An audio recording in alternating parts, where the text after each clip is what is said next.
Ever wondered what actually happens inside your brain when you start learning a new language? It's not just about memorizing words. It's a full-on neurological workout that literally reshapes your mind. Today, we're diving into the fascinating neuroscience behind becoming bilingual. First, let's talk about brain plasticity. This is your brain's incredible ability to reorganize itself by forming new neural connections. When you expose yourself to a new language, you're essentially building a brand new network. Think of it like constructing a new highway system. At first, it's just a dirt path you struggle to form a sentence. But the more you practice, the more that path gets paved, widened, and turned into a highway, making it faster and easier to access those new words and grammar rules. This process involves two key brain areas: Broca's area, which is responsible for speech production, and Wernicke's area, which handles language comprehension. When you learn a new language, these areas get a serious upgrade. Studies using fMRI scans show that in bilingual individuals, these regions are often larger and more active. You're not just learning vocabulary, you're physically enhancing the language centers of your brain. But it gets even cooler. Learning a new language also strengthens the prefrontal cortex. This is your brain's CEO, in charge of executive functions like problem solving, multitasking, and focusing your attention. When you switch between languages, you're constantly exercising this part of your brain.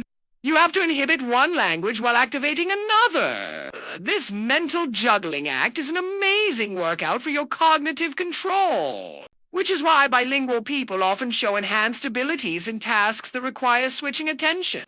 This constant mental workout also builds something called cognitive reserve. Imagine your brain has a backup power generator. As we age, our cognitive functions can naturally decline.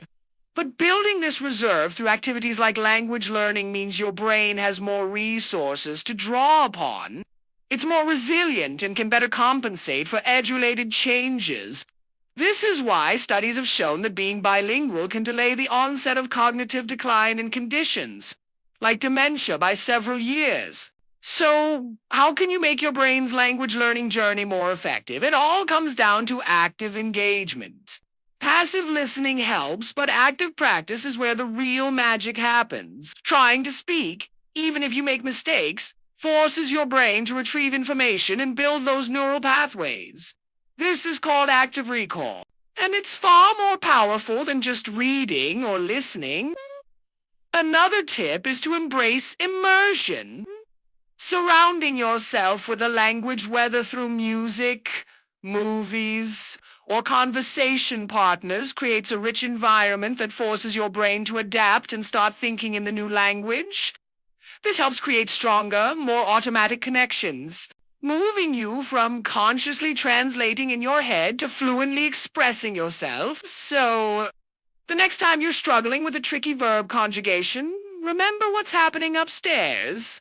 You're not just learning a skill, you're physically upgrading your brain, making it more flexible, powerful, and resilient.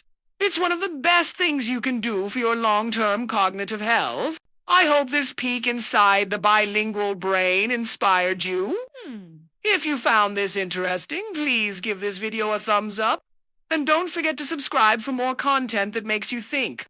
Thanks for watching, and see you in the next one.